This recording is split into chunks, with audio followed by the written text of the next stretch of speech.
Do Senhor Jesus Cristo a todos meus amados e abençoados irmãos, dando sequência na leitura da Bíblia no ano de 2025, livro do Êxodo, hoje nos capítulos de número 19, 20 e 21. Vamos à leitura?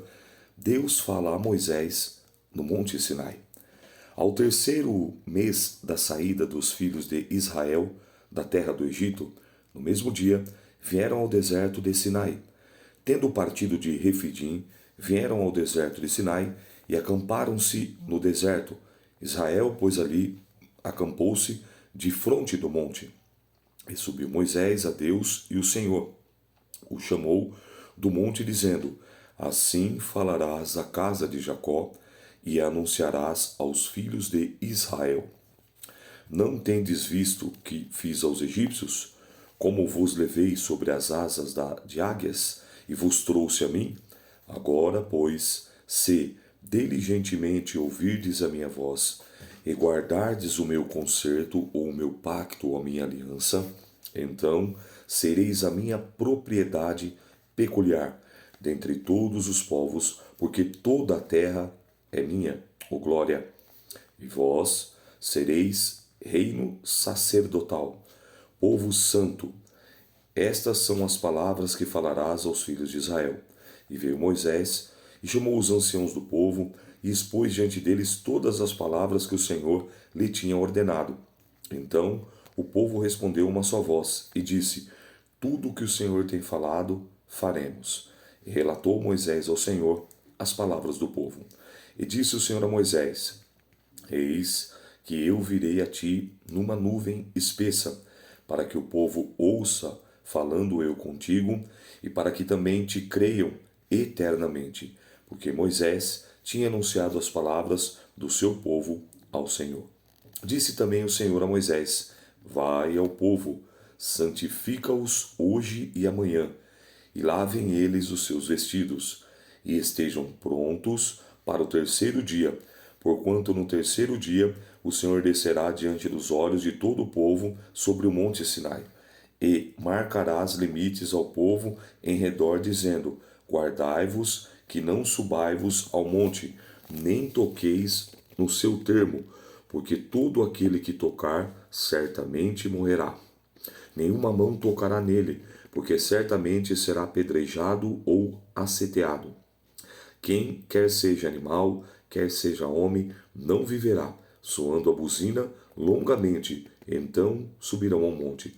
Então Moisés desceu ao monte ao povo e santificou o povo, e lavaram os seus vestidos. E disse ao povo: Estais prontos, ao terceiro dia não chegues à mulher, ou seja, não tenha relação.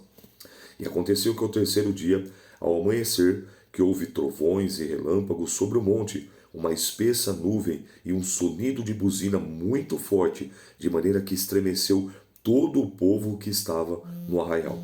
Moisés levou o povo fora do arraial ao encontro de Deus, e puseram-lhe ao pé do monte, e todo o monte Sinai fumegava, porque o Senhor descera sobre ele em fogo, e a sua fumaça subiu como fumaça de fogo, e todo o monte tremia grandemente, e o sonido da buzina ia crescendo em grande maneira. Moisés falava e Deus respondia em voz alta. E descendo o Senhor sobre o monte Sinai, sobre o cume do monte, clamou o Senhor, chamou o Senhor a Moisés ao cume do monte, ou seja, ao pico, à parte mais alta. E Moisés subiu, e disse o Senhor a Moisés: Desce, protesta ao povo que não ultrapasse o termo para ver o Senhor, a fim de muitos deles não perecerem. E também os sacerdotes que se achegaram ao Senhor se hão de santificar, para que o Senhor não lance sobre eles. Então disse Moisés ao Senhor: O povo não poderá subir ao monte Sinai, porque tu tens protestado, dizendo: Marca termos ao monte, santifica-os. E disse-lhe o Senhor: Vai, desce, depois subirás tu e Arão contigo. E os sacerdotes, porém, e o povo não transpassem o termo para subir ao Senhor, para que não se lance sobre eles. Então Moisés desceu ao povo e disse isso. Olha que coisa tremenda. É aqui o termo que as pessoas falam que Deus falava face a face, que Deus falava cara a cara com Moisés. Claro que não é literalmente, porque ninguém jamais viu a Deus, mas é nesse sentido, nessa grandeza, nessa dimensão. Você vê o ponto de Deus falar e Moisés responder, Deus falar e Moisés indagar, questionar, procurar entender. Você vê, olha que coisa, olha que comunhão maravilhosa. Isso mexe conosco, porque o Deus ele continua sendo o mesmo. Perceba que uma coisa que Deus vai exigir enquanto nós estivermos aqui é o que? Santificação. Santificai-vos. Santificai-vos. Hebreus 12:14. Segui a paz com todos e a santificação, sem a qual ninguém verá a Deus. A santificação. Você vê que Deus ele requer. Por quê? Porque ele é santo. E Ele quer que nós também sejamos santos. O que é no sentido da santificação? É nós nos separarmos de tudo aquilo que atrapalha, que interrompe, de tudo aquilo que mancha, que suja, que embaraça a nossa comunhão e o nosso relacionamento com o Senhor. Perceba ainda que o escritor aos Hebreus, no capítulo 12, ele vai dizendo assim, ó, e nós que temos tais promessas, retenhamos firmes a confissão da nossa esperança, porque fiel é o que nos prometeu. Ele diz, ó, e nós que estamos cercados de uma tão grande nuvem de testemunhas, deixemos todo o embaraço e o pecado que tão de perto nos rodeia e corramos com paciência a carreira que nos está proposta, olhando firmemente para Jesus, o autor e consumador da nossa fé. Então, a santificação é nós nos separarmos, é nos santificarmos de tudo aquilo que nós sabemos, seja por pensamentos, seja por olhares, seja por palavras, seja por gestos, seja por omissão, seja por voluntariamente ou involuntariamente, procurar cada vez mais nos policiarmos, olharmos para dentro de nós, examinarmos cuidadosamente. Olha, eu preciso melhorar nesse aspecto, olha, eu preciso melhorar nessa conduta, eu preciso melhorar nesse tipo de pensamento, eu preciso melhorar nesse tipo de fala. Entende? É isso que ele estava requerendo e sempre irá requerer do seu povo. Santidade ao Senhor. Santificação. Capítulo 20. Os 10 mandamentos. Então falou Deus todas essas palavras, dizendo: Eu sou o Senhor teu Deus, que te tirei da terra do Egito, da casa da servidão. Não terás outros deuses diante de mim. Não farás para ti imagem de escultura alguma, nem alguma semelhança do que há em cima no céu, nem embaixo na terra, nem nas águas, nem debaixo da terra. E nem te encurvarás a elas, e nem te servirás, porque eu, o Senhor teu Deus, sou Deus zeloso, que visito a maldade dos pais nos filhos até a terceira e quarta geração, daqueles que me aborrecem. Eu faço misericórdia em milhares aos que me amam e guardam os meus mandamentos. Não tomarás o nome do Senhor teu Deus em vão, porque o Senhor não terá por inocente o que tomar o teu nome em vão. Lembra-te do dia do sábado para o santificar. 6 dias trabalharás e farás toda a obra. Mas o 7º dia é o sábado do Senhor, teu Deus. Não farás nenhuma obra, nem tu, nem o teu filho, nem tua filha, nem teu servo, nem tua serva, nem teu animal, nem teu estrangeiro que está dentro das tuas portas. Porque em 6 dias fez o Senhor os céus e a terra, o mar e tudo que neles há, e ao 7º dia descansou. Portanto, abençoou o Senhor o dia do sábado e o santificou. Honra teu pai e a tua mãe, para que prolongue os teus dias na terra, que o Senhor teu Deus te dá.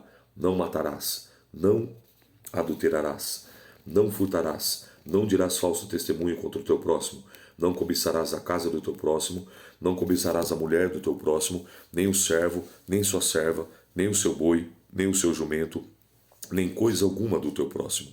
E todo o povo viu os trovões e os relâmpagos e o sonido de buzina e o monte fumegando, e o povo vendo isso retirou-se e pôs-se de longe, e disseram a Moisés: Fala tu conosco e ouviremos, e não fale Deus conosco, para que não morramos. E disse Moisés ao povo: Não temais, que Deus veio para provar-vos e para que o seu temor esteja diante de vós, para que não pequeis.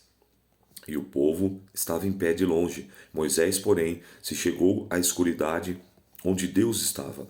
Então disse o Senhor a Moisés: Assim dirás aos filhos de Israel: Vós tendes visto que eu falei convosco desde os céus. Não fareis outros deuses comigo, deuses de prata ou deuses de ouros, não farei para vós. Um altar de terra me farás, e sobre ele sacrificarás os teus holocaustos, as tuas ofertas pacíficas, as tuas ovelhas, as tuas vacas, em todo lugar onde eu fizer celebrar a memória do meu nome. Virei a ti e te abençoarei. E se me fizeres um altar de pedra, não o farás de pedras lavradas. E se sobre eles levantares o teu buril, profaná-lo-á. Não subirá também por degraus ao meu altar, para que a tua nudez não seja descoberta diante dele. Burril era um instrumento que eles usavam ali para poder fazer. Então, não era pedra trabalhada, era pedra, como a gente pode dizer assim, pedra crua, pedra brusca. Ele tirasse a pedra mesmo, sem nenhum tipo de intervenção humana. Mas a pedra do jeito que era na sua natureza, se o altar fosse de pedra. Não podia ter escada para que não mostrasse as roupas íntimas, para que não mostrasse a intimidade, a parte de baixo. Por isso que ele fala para que a tua nudez não seja descoberta diante deles. Então perceba que Deus agora está se revelando ao povo. E Deus já sabia que aquele povo era um povo de dura cerviz. Quando fala cerviz aqui, é da coluna cervical. Então, dura cerviz, que você vê na Bíblia, que tem dificuldade em se inclinar. Coração duro, obstinado, mais duro do que o diamante, mais duro do que pedra bruta. Então Deus já sabia, e Deus estava já se revelando desde o início. Você vê, além de que já tinha revelado através das pragas, abre mar, fecha mar, maná, nuvem de dia, coluna de nuvem à noite, com fogo aquecendo e fortalecendo, iluminando, codornize, água da rocha, água que fica... Era tantas coisas, mesmo assim, o povo rebelde e duro coração. Então Deus agora se revela, se apresenta no seu poder, no seu senhorio, na sua grandeza, na sua majestade, e ainda assim nós vamos ver aí como esse povo foi ingrato e infiel. E muitas das vezes nós também nos parecemos aí com esse povo. Tantas coisas que o Senhor tem feito por nós, e vamos das mais simples. Nós deitamos, dormimos, acordamos, levantamos e nos alimentamos há quantos anos? Qual a tua idade? Quantos anos você deita, dorme, acorda, levanta, se alimenta, tem roupa para vestir, respira, goza de uma perfeita saúde visual, de uma perfeita saúde auditiva, as vias nasais, respira, tem uma perfeita saúde cognitiva, tem mãos e toca, tem pés e anda. Quanto tempo? E você vê, isso é maravilhoso. Se você tiver a oportunidade de ir a um centro paralímpico, onde eu levo meu filho todas segundas, quartas e sextas, e lá ele faz o esporte, fazia rugby, agora faz o atletismo. Quando você chega lá, você vai ver pessoas que são tetraplégicos, paraplégicos, pessoas que não têm os membros superiores, outros que não têm os membros inferiores, e eles estão ali lutando, muitos deles até mesmo de nascença. Muitos deles já, não têm a visão de nascença. Então, muitos, você olha assim o esporte que eles realizam, a força, a garra, a determinação, o empenho, a disciplina. Coisas simples. E muitas das vezes nós murmuramos, nós questionamos, nós amaldiçoamos, praguejamos, quando na realidade nós teremos que mais era que agradecer. Já estamos no lucro. Olha aí, enfrentamos uma pandemia. E muitos já se esqueceram. Mais de 700 mil vidas desceram à sepultura e à cova fria. E por que você acha que Deus preservou a sua vida? Eu, por exemplo, peguei acho que 2 ou 3 vezes. Quantas vezes você pegou o Covid? E por que você acha que Deus preservou a minha vida e a sua vida? Porque a obra, o propósito, a missão aqui na Terra ainda não foi concluída. Então esteja mais atento, seja mais grato, seja mais agradecido, mais agradecida. Tenha mais contentamento do que descontentamento. Seja mais abençoador do que amaldiçoador. Murmure menos, agradeça mais. Louve a Deus e glorifique ao Senhor pelo fôlego de vida e pelas suas misericórdias que se renovaram durante todos os nossos anos de vida. Mesmo passando pelas lutas, pelas intempéries, pelas enfermidades, pelas lutas, pelas percas, pelas perseguições, pelas defamações, pelas calúnias, ainda assim nós estamos de pé, porque o Senhor, a boa mão do Senhor tem nos sustentado e nos fortalecido. Amém? Vamos concluir a leitura de hoje, capítulo 21. As leis acerca dos servos e dos homicidas. Estes são os estatutos que lhe proporás se comprares um servo hebreu, 6 anos servirá, mas ao 7º sairá forro, ou seja, em liberdade, de graça. Se entrou só com o seu corpo, só com o seu corpo sairá. Se ele era homem casado, sairá com sua mulher, com ele. Se o seu senhor lhe houver dado uma mulher, e ela lhe houver dado filhos e filhas, a mulher de seus filhos serão do seu senhor, e ele sairá só com seu corpo. Mas que aquele servo expressamente disser: eu amo meu senhor e a minha mulher e os meus filhos, não quero sair com forro, ou seja, de alforria, de liberdade, então seu senhor o levará aos juízes e o fará chegar à porta do seu prostígio, e o seu senhor lhe furará a orelha com a sovela, um instrumento que tinha para furar a orelha, e servirá para sempre. E se algum vender a sua filha por serva, não sairá como saem os servos. Se desagradar aos olhos do seu senhor, e não desposar com ela, fará que se resgate. Não poderás vendê-la a um povo estranho, usando deslealmente com ela. Mas, se a ela desposar o seu filho, fará com ela conforme o direito das filhas.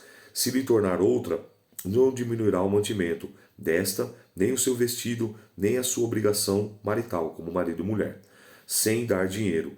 Quem ferir alguém, que morra. Ele também certamente morrerá. Porém, se lhe não armou ciladas, mas Deus o fez encontrar nas suas mãos, ordená-lo-ei um lugar para onde ele fugirá. Mas se alguém se ensoberbecer contra o seu próximo, matando-o com engano, tirá-lo-ei do meio do altar para que morra. O que ferir ao seu pai ou à sua mãe, certamente morrerá. E quem furtar algum homem e o vender, ou for achado na sua mão, certamente morrerá. Perceba que agora você vai ver uma grande diferença.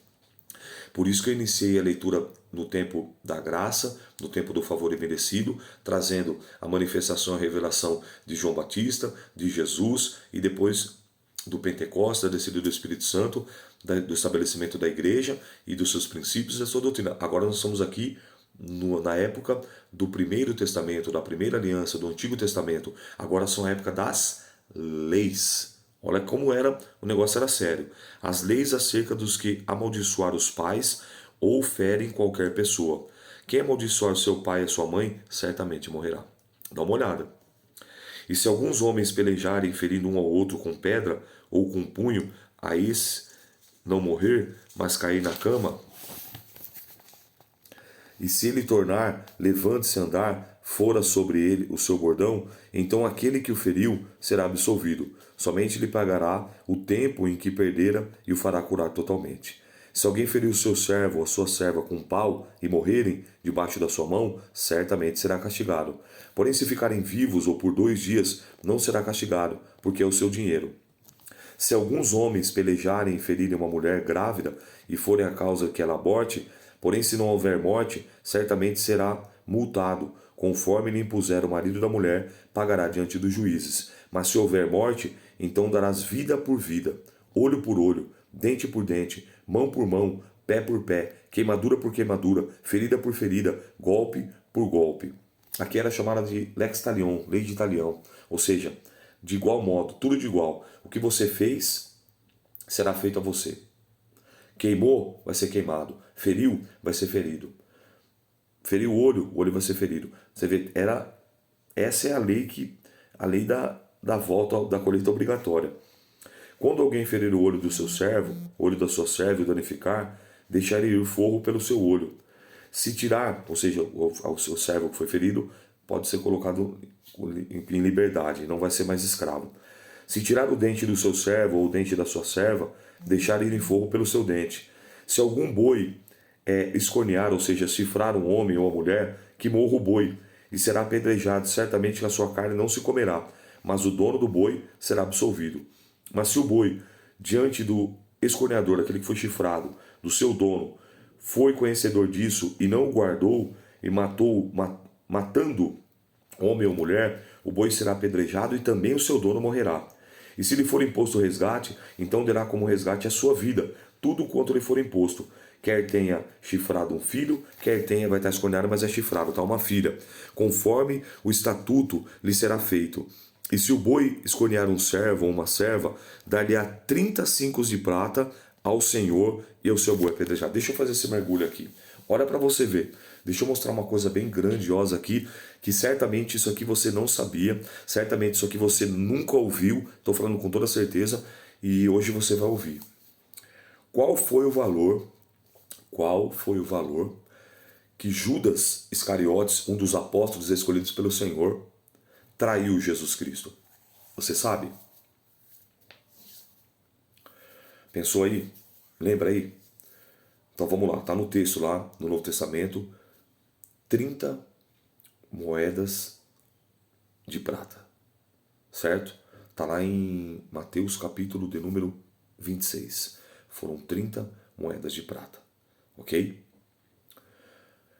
O que era equivalente a esse valor? Olha para você ver. Esse valor que Judas traiu Jesus Cristo, seu Senhor, era referente, preste atenção, se o boi chifrar um escravo ou uma escrava, dar-se-á 30 moedas de prata ao seu senhor, e o boi será apedrejado. O valor que Judas Iscariotes traiu Jesus era o mesmo valor que era pago a um escravo, a uma escrava que havia recebido uma chifrada. Olha como isso é profundo. Mas eu não estou entendendo o que o senhor está querendo dizer, Bereano. Pastor Rômulo, é muito simples. Foi muito pouco. Por muito pouco. Judas vendeu. Judas traiu o nosso Senhor e Salvador, Jesus Cristo. E para piorar ainda, a nossa geração, que não é a geração do avivamento, mas é a geração do divórcio, é a geração do escândalo, é a geração da fofoca, é a geração da mentira, é a geração da frieza, da mornidão espiritual, é a geração dos burnout, né? A geração da depressão, da síndrome do pânico, da crise de ansiedade, é a geração do pouco relacionamento com o Senhor e com a sua palavra. Tem traído o Senhor Jesus por muito menos, por bem menos do que 30 moedas de prata. Pense nisso. Reflita sobre isso. Se alguém abrir uma cova, ou alguém cavar uma cova, e a não a cobrir, e nela cair o boi ou o jumento, o dono da cova o pagará. Ao seu dono o dinheiro restituirá, mas o morto será seu. Ou seja, o boi ou o jumento que morrer naquela cova. Se o boi de alguém ferir de morte, o boi do seu próximo então se venderá, o boi vivo, e o dinheiro dele repartirá igualmente também ao morto, se repartirá igualmente. Mas se foi notório que aquele boi antes era chifrador e o seu dono não guardou, certamente pagará boi por boi, porém o morto será seu. Essa foi a leitura de hoje. Agora vamos conversar acerca das leis. É uma leitura um pouco mais, vamos dizer assim, pontual, que você precisa fazer essa comparação. Olha a diferença entre a época da lei e a época da graça. Olha como Deus ele vai pontuando tudo, colocando normas, colocando regras, colocando leis, estatutos, preceitos que deveriam ser observados e seguidos na íntegra. Amém? Que Deus abençoe poderosamente a sua vida. Eu sou o pastor Rômulo Umbeleno de verdade. Segue firme na leitura e amanhã, querendo Deus, nós damos continuidade. Deus abençoe a todos. Paz do Senhor.